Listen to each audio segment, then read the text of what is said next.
Olá, pessoal! Vamos para mais uma aula da disciplina de Introdução à Ecologia Geral. Hoje nós vamos falar de um assunto muito importante. Nós vamos falar de fluxo de matéria e energia em sistemas naturais.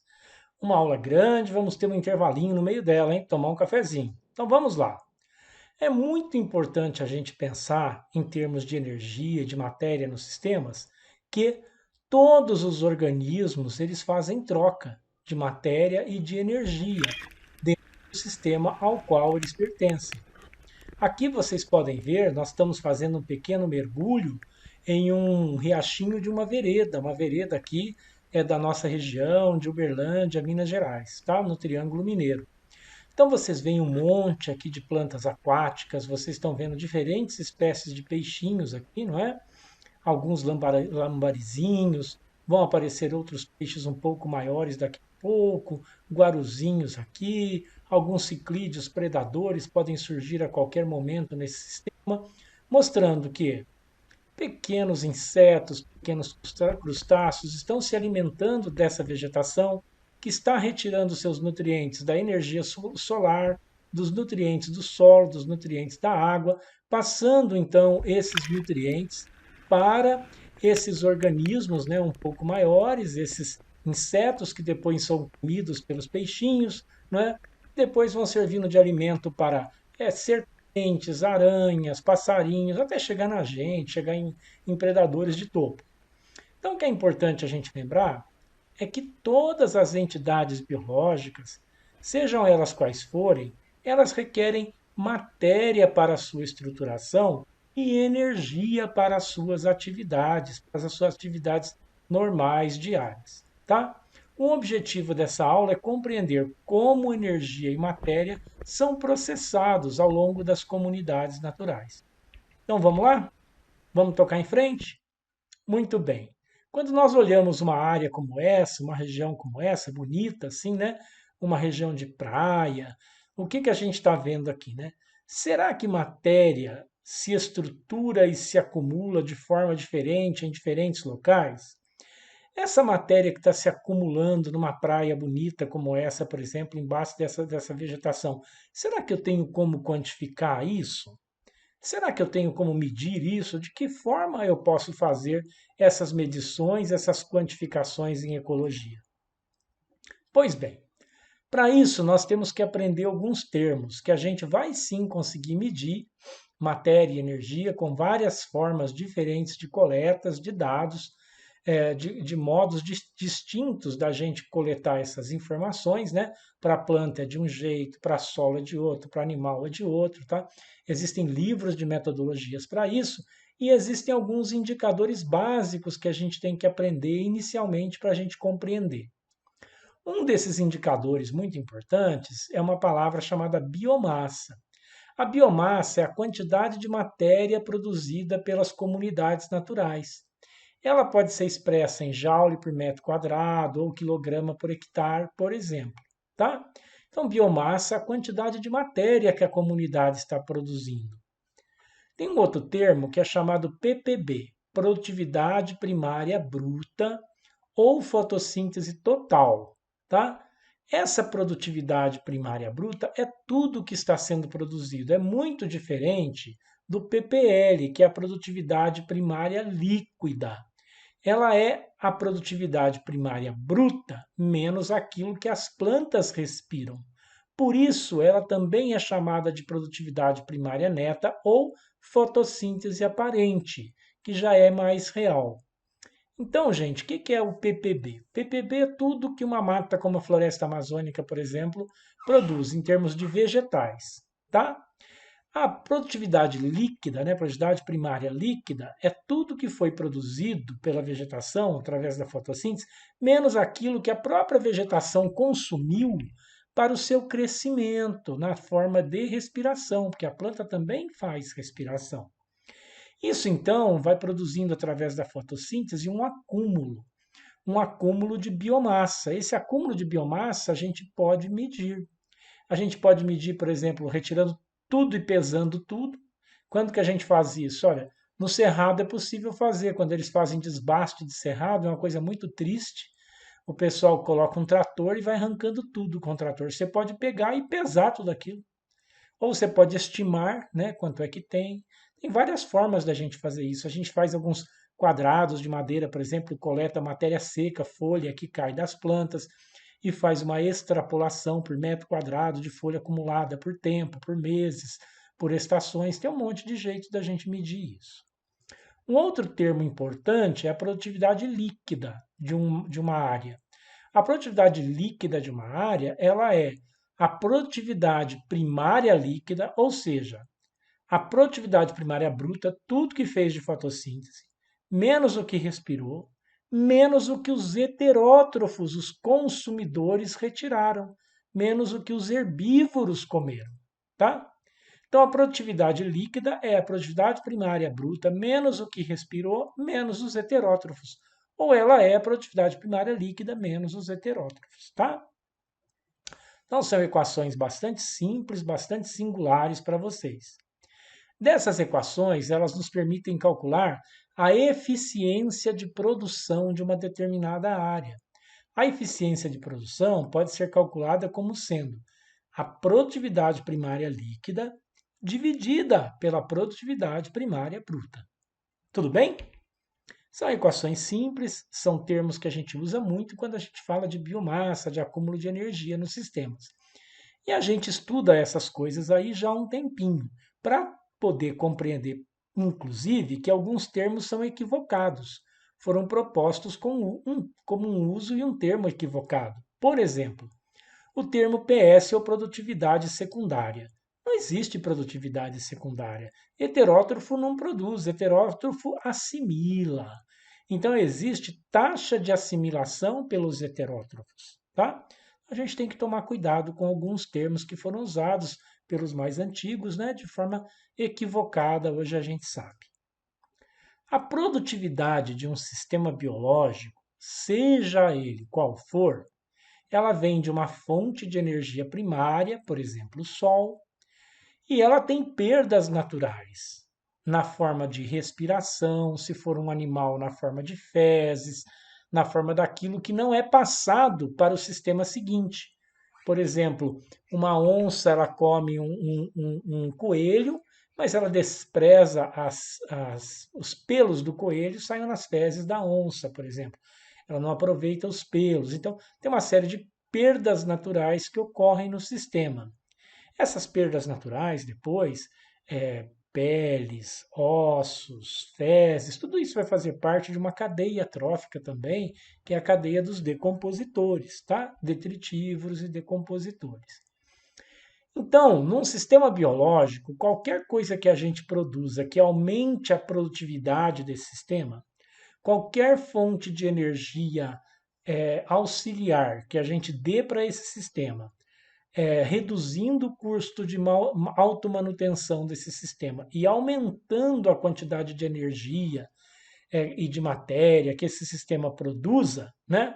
Puxa, esse fluxo de energia auxiliar ou esse subsídio de energia deve ser muito estudado pela gente, porque isso deve ser muito importante.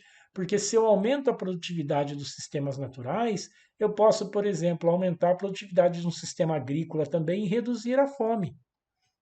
Então, entre os anos de 1964 e 1974, ocorreu um programa internacional, principalmente americano, bancado mais pelos Estados Unidos, né, o International Biological Program, que queria entender a distribuição de matéria e energia nos sistemas naturais para saber quais são os sistemas mais produtivos da natureza. Por que eles são mais produtivos? Visando produzir uma revolução verde, eliminar a fome no mundo. Todos nós sabemos, e o Bovvander disse isso num trabalho clássico na década de 70 depois, que no fim das contas os ricos ficaram cada vez mais ricos e os pobres ficaram cada vez mais pobres, porque isso gerou subsídios de energia que hoje nós conhecemos como adubo, agrotóxico, né? E outros subsídios de energia que foram criados para transformar os sistemas em superprodutivos até, mas a custos muito altos para nós em alguns casos. Muito bem.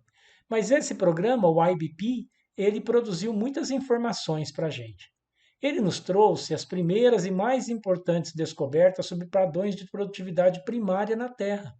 Foi esse programa, na década então de 60, gente, 1960, 1974. Vejam como a gente ainda engatinha em ciência, como tudo, 50 anos é muito pouco tempo, gente, na história evolutiva da Terra. Nós avançamos muito, muito, muito, muito, muito, mas ainda temos muito o que avançar. Foi esse estudo, por exemplo, que nos mostrou uma figura como essa daqui, ó. Isso aqui é a produtividade de matéria seca quando está produzindo de folha, por exemplo, né, que cai no solo de uma vegetação. Isso aqui é a precipitação em milímetros de chuva ao longo do ano. Então você vê aqui ó, que aparentemente, quanto mais chove, maior a produção de matéria seca, maior a produção de biomassa.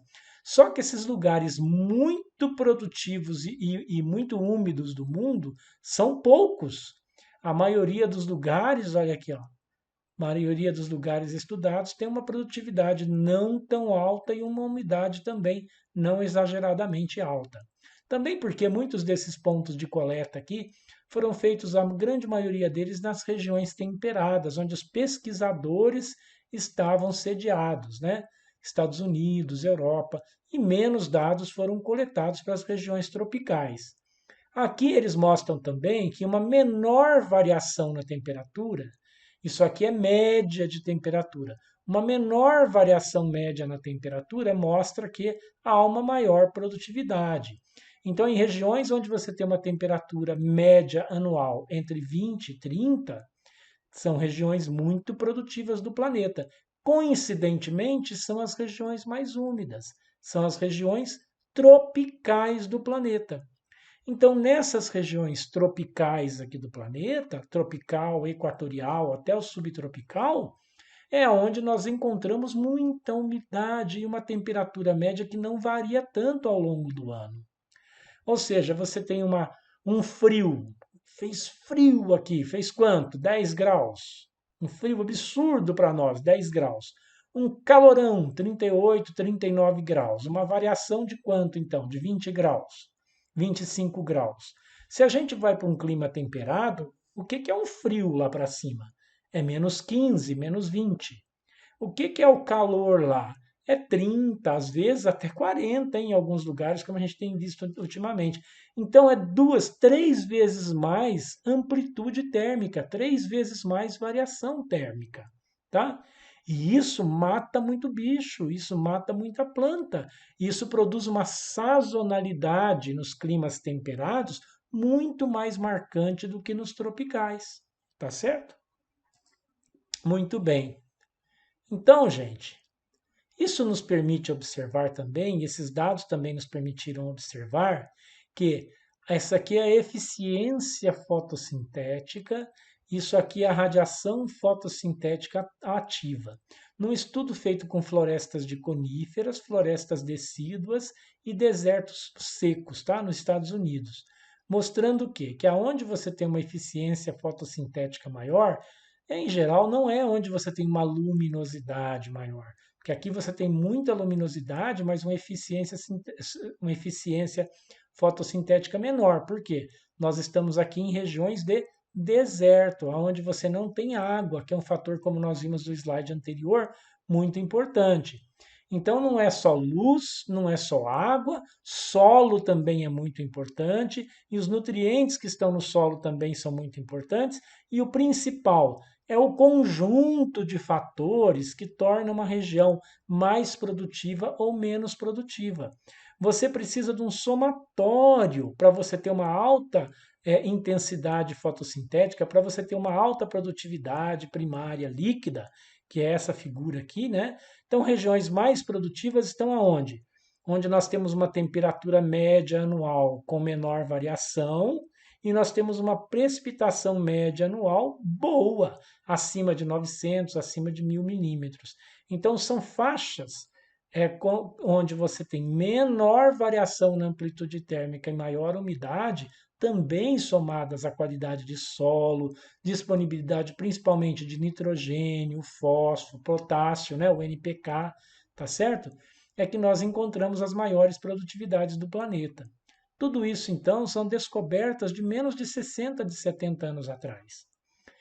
Essas descobertas, então, nos permitiram fazer uma comparação muito interessante entre a produtividade primária líquida do ambiente marinho e a produtividade primária líquida do ambiente terrestre. Nós sabemos que nós temos muito mais o que no planeta, muito mais água do que terra. No entanto, a maior produtividade do planeta está na terra e não na água. Nós temos aqui, por exemplo, a produtividade de oceanos tropicais e subtropicais, oceanos temperados, né? Regiões de estuarinos, regiões de recifes de corais. Aqui nós temos, por exemplo, qualquer um desses aqui ganha de lá praticamente. Olha aqui, ó, florestas pluviais, florestas rain tropical forest, né? Nós temos aqui as savanas também, muito importantes. Vamos mudar de figura? Vamos pegar uma figura que eu acho que é melhor do que essa? Essa é usada muito no Begon. Eu gosto de uma outra figura que mostra para a gente um outro jeito da gente enxergar esses totais. Vai ficar muito mais claro para vocês. Olha essa figura aqui. Embora ela esteja em inglês, eu vou explicar direitinho para vocês. Aqui vocês têm o tipo de ecossistema. Em cima aqui são os ecossistemas de solo, aqui são os ecossistemas de oceano. Então aqui continente, aqui oceano, tá? Muito bem. Aqui você tem a área que ele representa em milhões de quilômetros quadrados. Aqui você tem a produtividade primária líquida, tá? Ou seja, o ppl, que é o ppb menos R, tá certo? Aqui você tem quanto ele representa de produtividade líquida no mundo. Aqui quanto acumula de biomassa e aqui quanto representa em bilhões de toneladas de biomassa para o planeta. Então presta atenção agora, que isso aqui é muito bacana. Vamos ver a área. Quanto que nós temos de oceano aberto no mundo? 332 milhões de quilômetros quadrados. Quanto nós temos de floresta tropical? 17 milhões de quilômetros quadrados. Gente, é muito pouco comparado com o oceano, não é? E aí, vamos ver a produtividade. A produtividade dos oceanos, 41,5 bilhões de toneladas de matéria produzida. A da floresta tropical, 37,4 bilhões de toneladas. Só que temos que ver uma coisa. Quanto isso representa de biomassa acumulada para o mundo? Floresta tropical, 765 bilhões de toneladas. Oceano aberto, apenas 1 bilhão de toneladas. Uai, o que aconteceu então? Gente, vocês já viram uma árvore de 20 metros de altura no oceano aberto? Com um tronco que precisa de 10 pessoas darem os braços para abraçar essa árvore? Não. Nos ambientes aquáticos, a matéria vegetal ela não se acumula, ela se recicla. Quem são os organismos da base da cadeia trófica nos ambientes aquáticos? A maioria deles aqui no oceano aberto. Algas, fitoplâncton. Então, embora tenha uma produtividade imensa de fitoplâncton, ele se recicla o tempo todo, ele não se acumula. Enquanto na floresta tropical há um acúmulo imenso de carbono que representam essas toneladas aqui que podem ser usadas pelos herbívoros, pelos heterótrofos. Se nós olharmos para outras características, por exemplo, olha aqui, ó, no ambiente marinho, algas e bancos de recifes de corais, né, e regiões estuarinas representam uma produtividade em acúmulo de biomassa no mundo o dobro do que o oceano aberto. Por quê? Porque elas são altamente produtivos. Olha aqui, tem uma produtividade primária líquida altíssima, maior até do que florestas tropicais. Só que numa área, opa, vou voltar para vocês verem, numa área super pequenininha.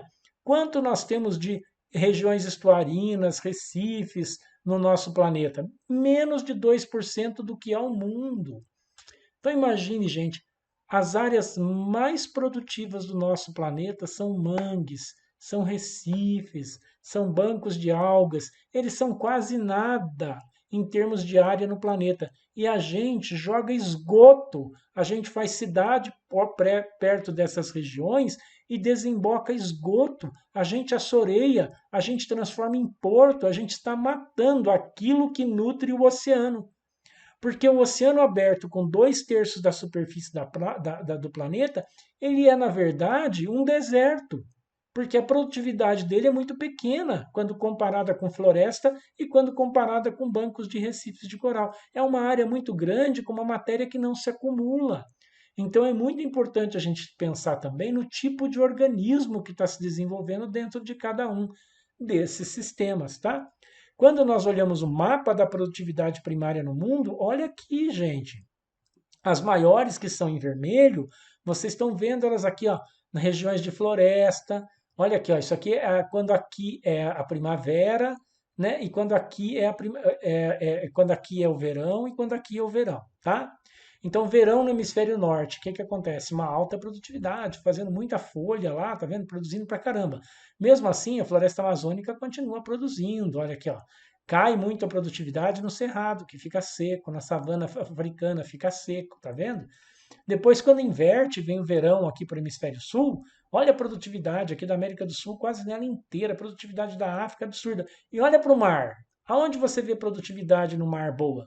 Aqui, ó, em algumas faixas. Faixas daquilo que a gente chama de ressurgência, lembrem, voltem na aula lá atrás de ressurgência, tá? E faixas aqui próximas aonde a gente encontra bancos de algas, bancos de recifes de corais. Aí você tem uma produtividade grande também, tá? Então, olha aqui, ó. Olha aqui, essa aqui ela marca bem, ela olha só nos oceanos, e aí você vê aonde está a grande produtividade dos oceanos. Nas regiões costeiras, nas regiões estuarinas, gente. São as regiões costeiras, regiões de estuários, onde a gente encontra a maior produtividade do planeta. Tá? Então, nós temos que preservar florestas tropicais, nós temos que preservar florestas temperadas, nós temos que preservar regiões estuarinas a todo custo, porque é aí que a vida é mantida no planeta. Estão entendendo? Estão acompanhando? Não entendeu? Dá uma voltadinha, olha a figura de novo, olha o gráfico de novo, que você vai entender isso aqui. Essa figura é aquele mesmo gráfico, aquela tabela está expressa nessa figura aqui. Aqui a gente vê a produtividade primária líquida, aqui a gente vê a biomassa. Aonde tem a maior produtividade por biomassa na Terra? Florestas tropicais, está aqui, ó. Florestas tropicais e no ambiente aquático, regiões de mangue, região estuarina, região o quê? Aqui, ó, de recife de coral, tá? Uma média aqui, ó, cerrado, savanas, aqui, ó, mais baixo aonde? Desertos, mais baixo de tudo, oceano aberto, tá? Então a gente tem que aprender a ler essas figuras também, porque aqui é onde tem maior biomassa e maior produtividade. As florestas, depois aqui mediamente nas savanas, no oceano aberto não tem nada, tá? Ele é igual a um deserto, tá? Olha os recifes de corais aqui. Essa figura é importante, hein? Muito importante lembrar dessa figura, tá? E ela ainda mostra uma coisa que a gente já comentou com vocês em aula de dúvidas, que é comunidades autóctones e comunidades alóctones. Essas comunidades aqui, por exemplo, de florestas, que são muito conectadas, uma coisa está muito conectada com a outra. Floresta é um emaranhado de rios que passa nela, bancos de recifes, regiões tuarinas recebem muito input do continente, né? Cai ali o que? Uma árvore morta, resto de bicho, fezes, nutrientes. Então, uma comunidade que recebe muita coisa de fora, ela é uma comunidade alóctone, ela aloca muita coisa para ela. Uma comunidade muito isolada, ela é uma comunidade que se autossustenta. Então, ela é uma comunidade muito que autóctone, autossustentável, tá? Daí que vem essas palavras. Então, por exemplo, se nós olharmos a nascente de um rio, aqui mostra claramente isso, ó. Aqui em cima você tem uma comunidade autóctone. O que que cai aqui? O que que nutre aqui? Quase nada. E lá embaixo no riacho, lá, o que está acontecendo? Lá já é uma comunidade muito mais do que alóctone, porque isso aqui bate nas pedras, leva sujeira para lá, aqui escorre água da chuva, cai folha, vai acumulando nesse laguinho. Então esse laguinho é uma comunidade muito mais do que alóctone do que aqui em cima onde está nascendo essa cachoeira que é muito mais autóctone, tá? Um exemplo aí para vocês poderem perceber a diferença entre autóctone e alóctone.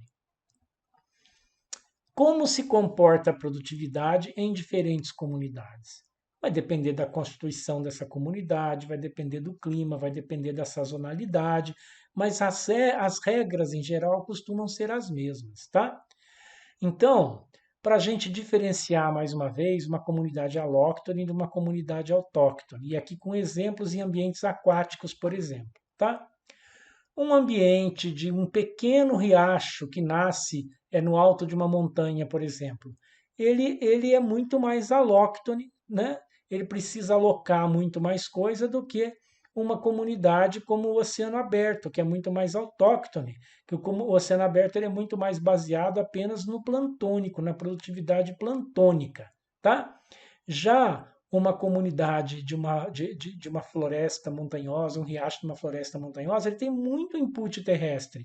Muita coisa escorre da beirada desse barranco ali para dentro e vai contribuindo para essa comunidade, tá?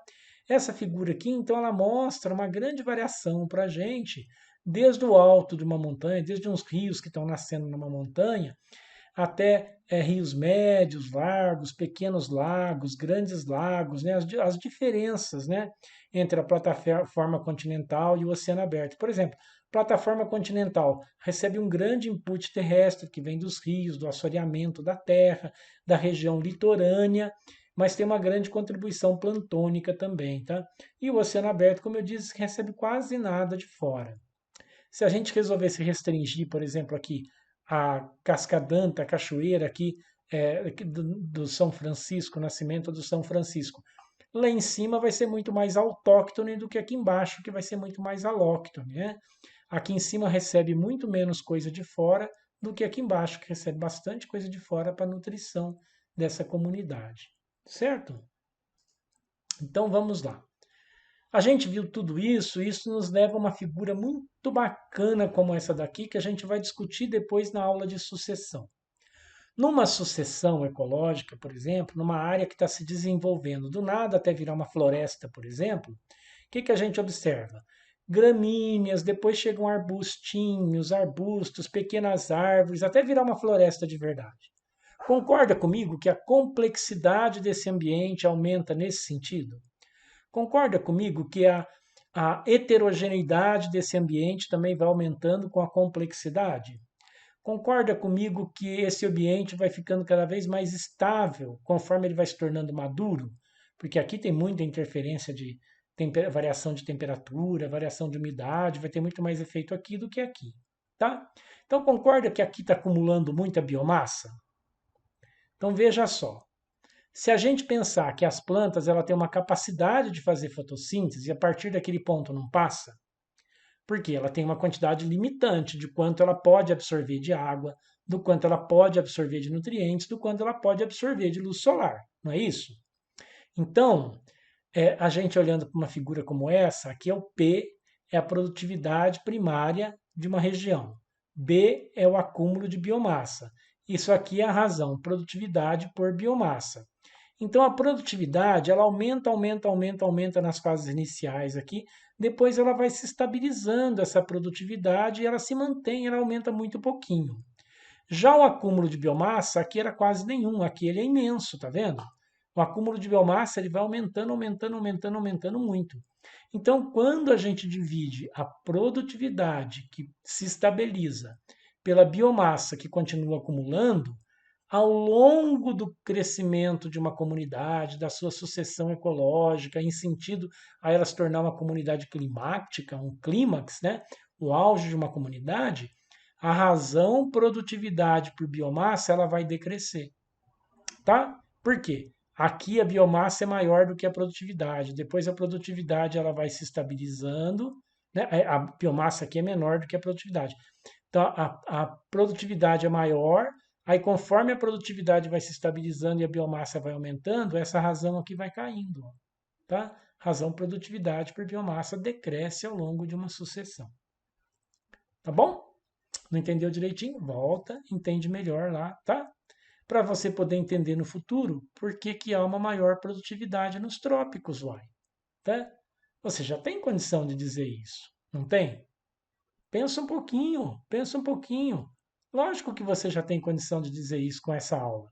Veja só, a importância da temperatura, aonde tem menor variação de temperatura, menor amplitude térmica, nos trópicos, aonde tem uma maior constância na umidade, que ajuda na ciclagem de nutrientes quando associada com a temperatura, favorecendo, por exemplo, decompositores, detritívoros como fungos, bactérias, minhocas, besouros, né? Nos trópicos. Então, os nutrientes vão ser autociclados nos trópicos muito rapidamente e tem um fator menos impactante de sazonalidade do que nos climas temperados, onde você tem uma época do ano que neva, que fica muito frio, então todos os sistemas passam a funcionar de forma mais lenta, tá? Tudo bem até aí? Claro para vocês? Então tá bom. Hora do café. Faz o intervalinho, respira um pouquinho, vai lá, usa o banheiro, pausa aí o seu computador para você poder continuar entendendo a aula direitinho, tá bom? Então vamos fazer uma pausa para o café. Vai lá para o cafezinho, estou esperando. Já foi. Passou a hora do café, vamos voltar então para a nossa aula. Vamos falar um pouquinho então da estrutura trófica das comunidades e do fluxo de energia nessas comunidades. Como que a gente sai de produtores primários, que são as plantas, né? Os autótrofos, ou de detritívoros, como bactérias, fungos e alguns pequenos animais, e a gente passa para os herbívoros, os consumidores primários, a gente vai para os consumidores secundários, para os terciários, até o topo da cadeia trófica. Como que a energia caminha nisso daí, tá? Isso aqui, então, é uma cadeia que a gente está vendo aqui, né? Aquela mesma figura vista de uma forma diferente. Isso aqui é o lado baseado em heterótrofos, e aqui é o lado baseado em decompositores. Então, uma planta, por exemplo, né? A parte da planta casca, folha seca e coisa e tal, vem aqui para a cadeia de decompositores. Aí aqui você tem os herbívoros que comem a planta, eles respiram, perdem um pouco da energia. Aí eles são comidos pelos carnívoros, né? Aí aquilo desses herbívoros, desse carnívoro que não é usado, por exemplo, fezes, exoesqueleto, pelo, vem parar tudo aqui, ó, casca de ovo, na cadeia de decompositores, né? E continua lá, vai respirando, fazendo cocô e morrendo e vindo alimentar isso aqui. Aonde aqui nessa cadeia de decompositores a gente alimenta, então, detritívoros, microherbívoros, microcarnívoros, tá? Consumidores de primeira ordem, de segunda ordem, que também fazem as mesmas coisas. Só que aqui tem uma curiosidade, né? Esse lado da cadeia aqui, ele também ele recicla um pouco da energia que passa por ele mesmo, tá? Porque ele também tem os corpos mortos e as fezes que alimentam o próprio sistema. Então aqui há um feedback positivo dentro do próprio sistema, o que não ocorre aqui, que aqui ele joga para essa cadeia de decompositores, tá? Então, do lado de cá é baseado em plantas, heterótrofos, do lado de cá é baseado em decompositores, fungos, bactérias, microherbívoros, tá? Tudo bem? Muito bem. Nossa, mas quem são aqueles microherbívoros daquele outro lado lá, professor? Ih, olha, tem muita gente ali, sabe?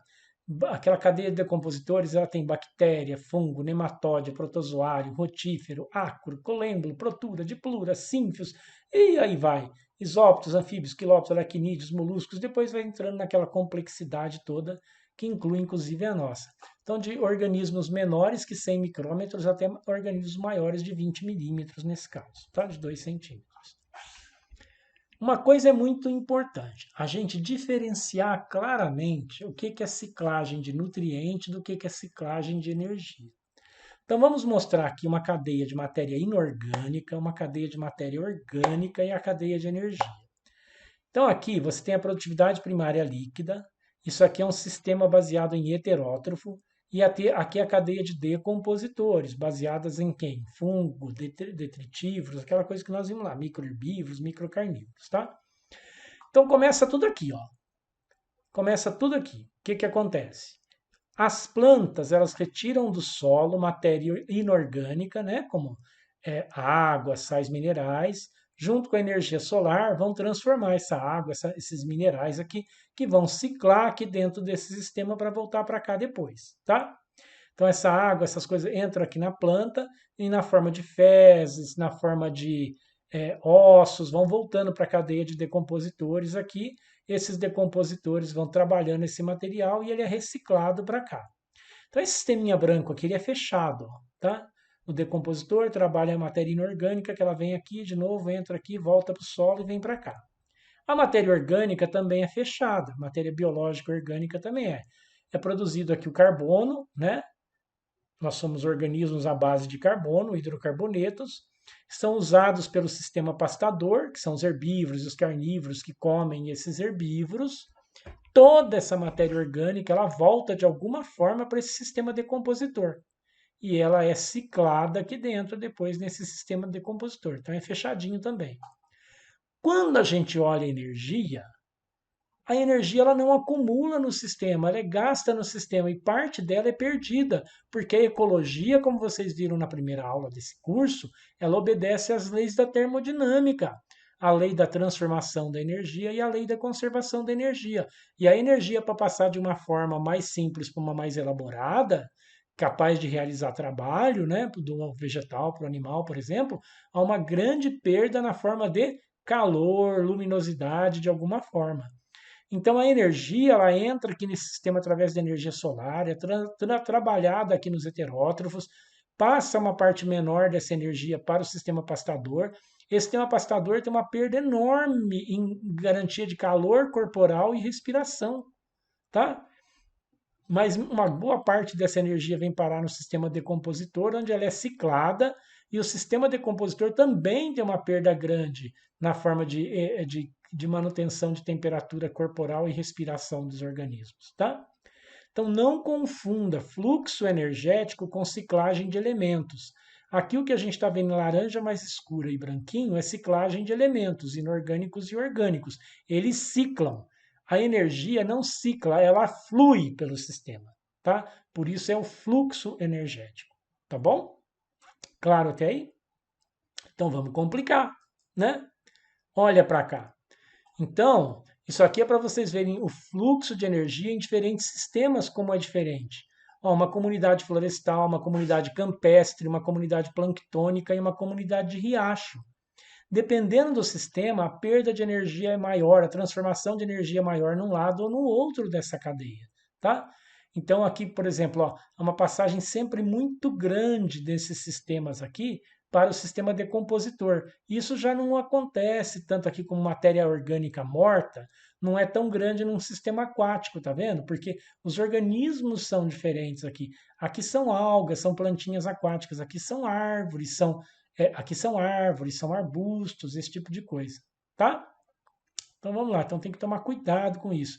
Olha, o planctônico age de um jeito, a comunidade riacho age de outra maneira. Aqui o riacho, ele tem muito input externo, por isso que dá essa variação grande aqui.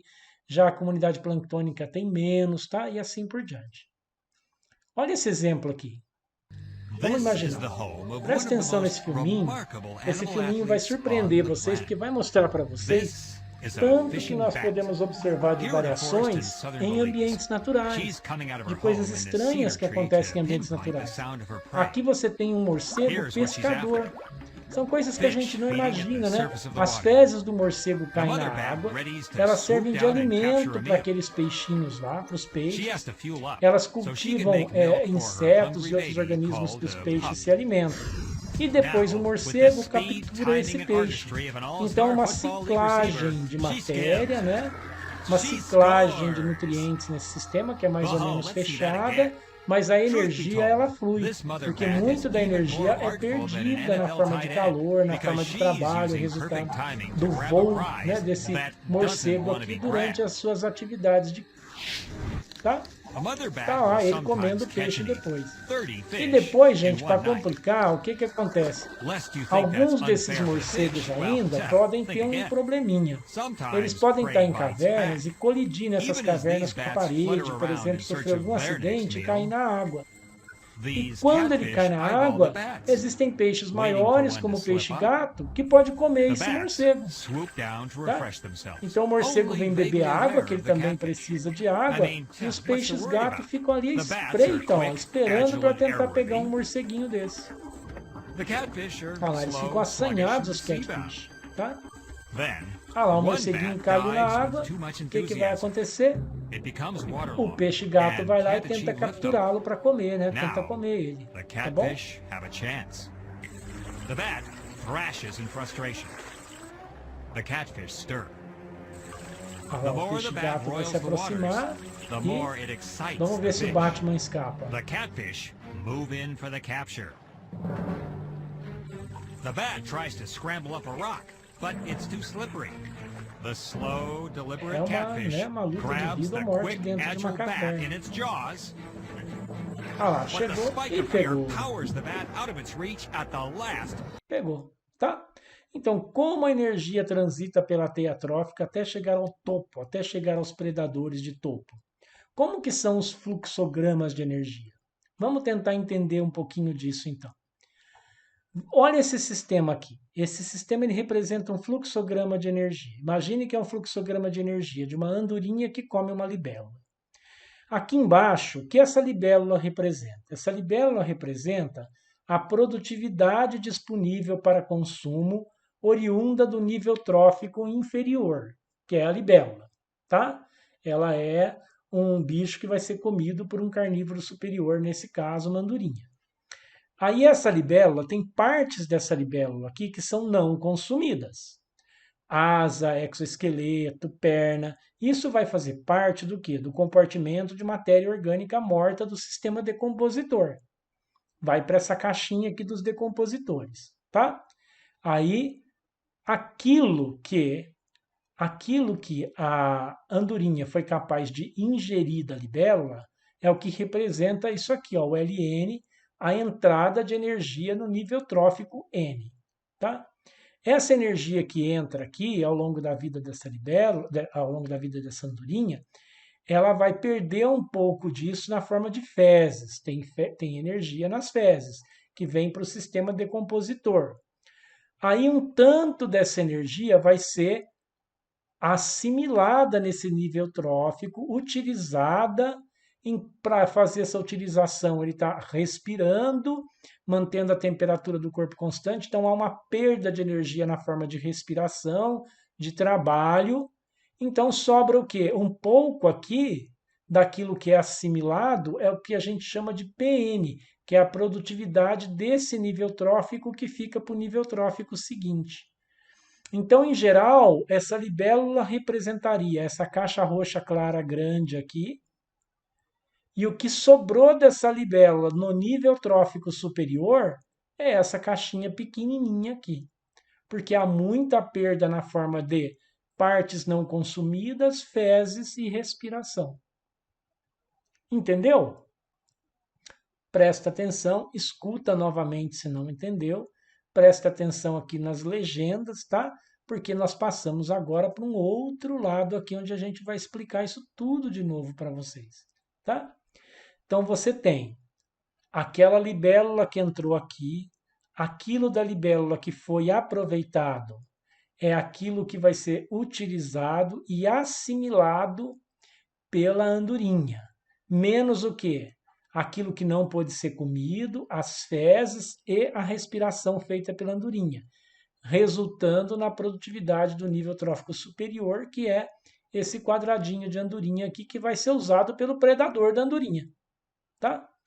Então, a assimilação total vai ser esse P aqui, mais esse R, que é isso aqui. A assimilação total está antes do Y bifurcar.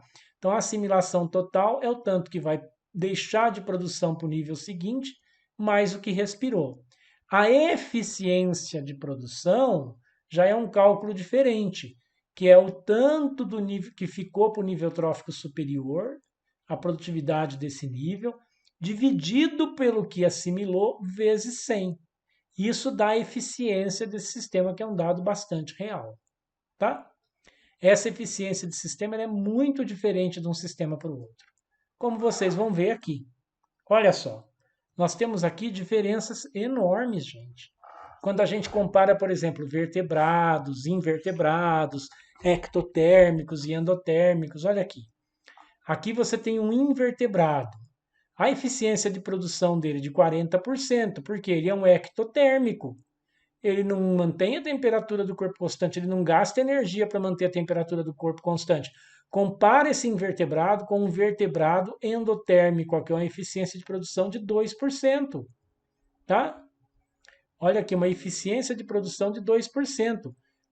Mesmo aqueles que têm uma eficiência de assimilação grande, aqui tem uma eficiência de assimilação de 80%. Tá? Muitos deles têm uma eficiência de assimilação grande. Então, a variação de um tipo de organismo, de um tipo de vida para o outro é muito grande. Por isso eu insisti com vocês desde o primeiro dia de aula que o tipo de organismo é importante. Então, se a gente pegar um desses aqui, por exemplo, imagina o quadradinho. O quadradinho é o que veio do nível trófico anterior para poder ser utilizado por esse nível trófico aqui. Imagina um vertebrado ectotérmico. Aí ele vai ter uma eficiência de assimilação de 50%, não é? Ou menor, de 50% ou menor. Se a gente pegar esse aqui, por exemplo, esse invertebrado, dá essa figura aqui, né? Que é uma eficiência de assimilação de 40%, aqui nesse caso.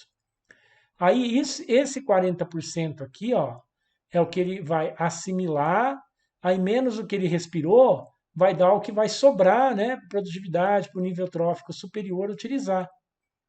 Então a gente vai pegando aqui, só vai tendo divisão nisso, gente. Você imagina, então, olha aqui, ó. Você tem um bicho grande, um bicho pequeno, né? Você aproveita pouco dele, você usa aqui, ó, 50% de assimilação. Isso aqui é o que deu para ser utilizado, 50% de assimilação. Desse 50% que assimilou, quanto que vai ser a eficiência de produção? Quanto que vai ficar para o nível trófico seguinte, nesse caso aqui, ó? 10%, olha só. 10%, só um pouquinho dele ficou para o nível trófico seguinte, que é aquela bolinha vermelha que a gente viu. Então, consegue perceber comigo que não tem como a pirâmide de energia se inverter, por exemplo, a gente confundir ela com tamanho, com número de organismo, com nada disso. A energia só vai diminuir em quantidade ao longo de uma cadeia trófica, só vai diminuir em quantidade. Nossa, professor, então quer dizer que tem menos energia em mim do que no alface? Não! Você não foi feito só de um pé de alface.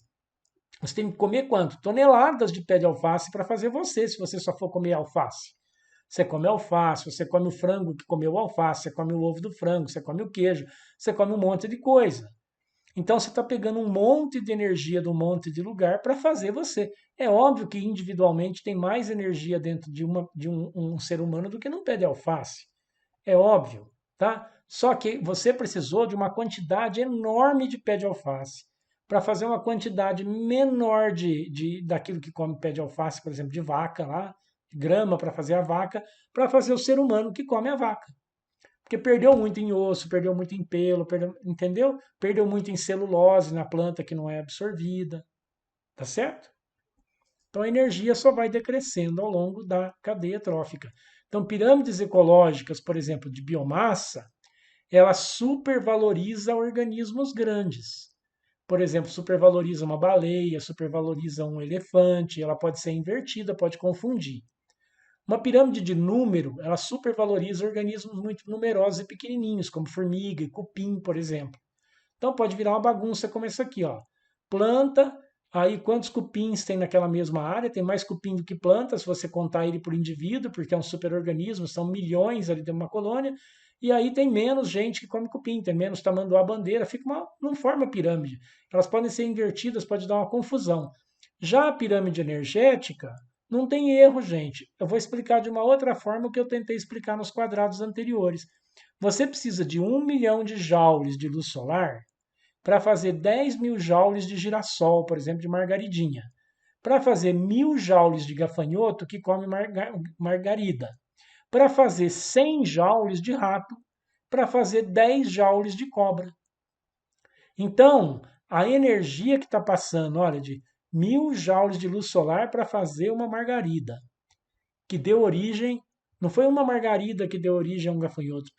De 10 mil joules de uma margarida, apenas 1.000 joules ficam dentro de um gafanhoto. De 1.000 joules de gafanhoto, não quer dizer que um gafanhoto serviu de comida a vida inteira para um rato. Não. Cada gafanhotinho contribuiu com 100 joules para a vida daquele rato. Tá? E às vezes o rato gastou 100 joules só uma corrida para escapar de uma cobra, respirando. É que nem você quando você vai na academia, quando você vai fazer qualquer coisa que você marca lá, quanto eu gastei de caloria por hora, qual tipo de exercício que eu gasto mais caloria por hora. Mas cada caloria que você está gastando por hora, você está o quê? Eliminando o ratinho que você comeu. Você está eliminando o gafanhotinho que você comeu, está eliminando o queijinho que você comeu, está eliminando o chocolate que você comeu, que te deu muita energia, tá? Então a energia ela vai sendo eliminada na forma de respiração, de fezes, ela não acumula. Então uma pirâmide de energia, ela nunca pode ser invertida, porque a energia vai sendo perdida ao longo desse sistema, porque obedece às leis da termodinâmica. Tá? Então, você precisa, cada 100% de produtores primários, né, eles vão dar origem a 10% de consumidores primários, vão dar 1% de consumidor secundário, vai dar 0,1% do terceiro nível trófico e vai dar 0,01% do quarto nível trófico. Por quê? Porque há muita perda que vai para a cadeia de decompositor e muita perda que é energia perdida através de respiração, de fezes, energia até mesmo luminosa. Tá? Tudo bem? Entenderam a pirâmide de energia aqui direitinho? Então, muito que bem. E como é que nós temos agido nesse mundo? Né? Olha, isso aqui é uma cadeia trófica que mostra para a gente uma cadeia trófica simples, né? Organismos aquáticos, os decompositores, dando origem ali, se alimentando das plantinhas, que servem de alimento para girino, para peixinho, para um castorzinho, até chegar numa garça. E está aqui o ser humano.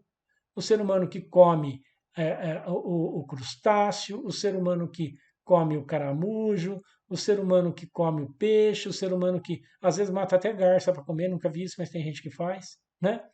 E vai passando essa energia até nós. Então, como nós, como predadores de topo das cadeias tróficas e como organismos muito onívoros na cadeia trófica, nós pertencemos a vários níveis, nós temos que nos preocupar com os objetivos do desenvolvimento sustentável. Nós temos que nos preocupar com a erradicação da pobreza, com a redução da fome através de uma agricultura sustentável, com a saúde, com o bem-estar, com a melhoria da qualidade da educação, com a igualdade de gênero, com a água potável e saneamento para todos, com o uso cada vez maior de energia limpa e acessível, que consuma menos o ambiente, com um trabalho decente para todos, contra o trabalho infantil, contra a escravização, porque somente um trabalho decente para todos leva a um crescimento econômico, com indústrias que usem inovação em infraestrutura, em tecnologias menos poluentes, né? Com a redução das desigualdades em todos os níveis, com comunidades e cidades cada vez mais sustentáveis, com reaproveitamento de água, com limpeza de esgotos, com aproveitamento melhor de energia solar, com um consumo responsável. Ninguém precisa ter 3, 4 telefones celular, né?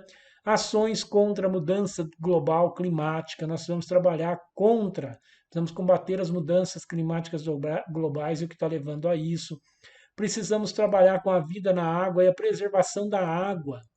A água está se tornando cada dia mais um fator limitante no nosso planeta, assim como a vida, tanto vegetal quanto animal terrestre. Precisamos lutar por mais paz, justiças e instituições eficazes no acompanhamento, na punição, na denúncia das arbitrariedades, tá?